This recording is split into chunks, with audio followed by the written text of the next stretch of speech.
Good morning guys! So dito tayo sa kusina. Magluluto tayo ng tilapia. Ayan, nagprito ako guys ng tilapia. Ito na yung iba.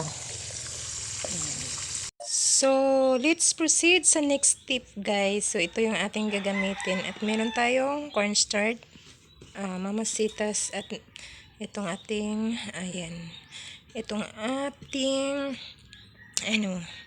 tilapia. So, ang sarap nitong ganitong luto, guys. Nagustuhan ko talaga itong mga ganitong luto. Ayan. At dito ko lang siya igigisa pa rin sa aking pinagprituhan. So, binuwasan ko na yung mantika.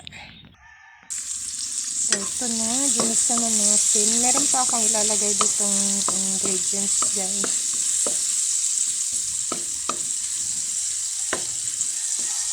Gawa tayo ng sauce. Tapos lagyan lang natin ng tubig.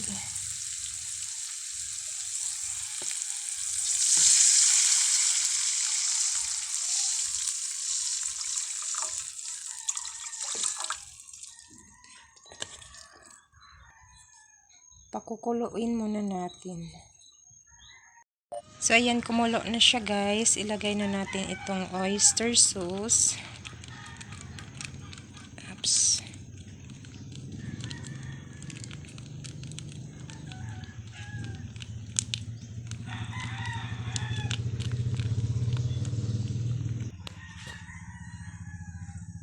Tapos maglagay ako ng konting honey. Kung wala kayong honey kayo, so pwede naman sugar na lang. Konti lang lagay natin.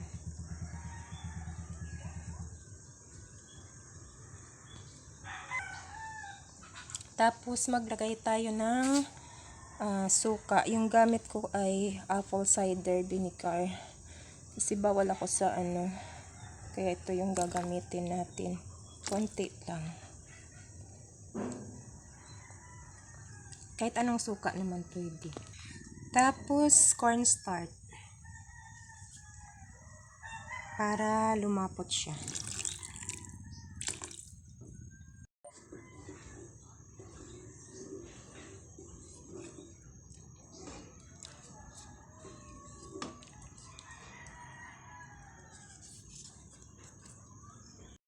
So, ito na guys.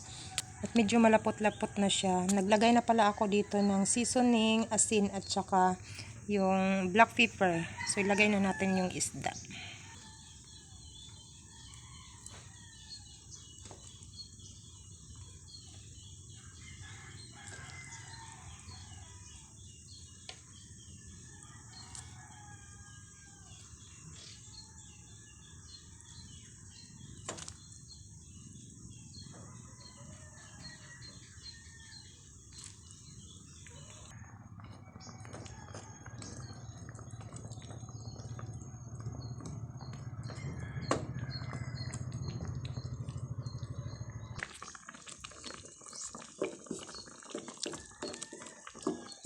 Ayan na.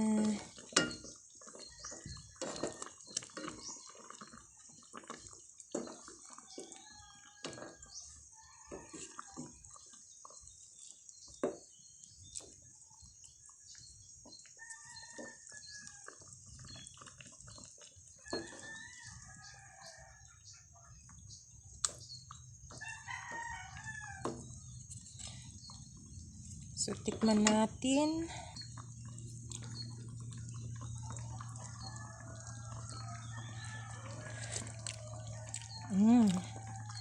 Sarap guys. Perfect. So, last, ito ang ating pampakulay.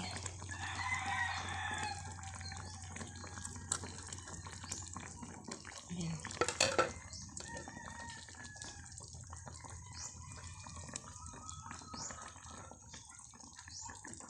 Ayan. So, luto na to. Patayin na natin yung apoy.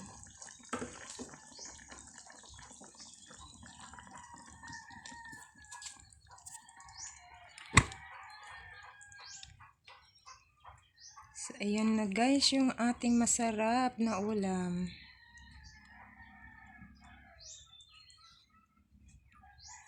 So, thank you so much guys. Bye-bye.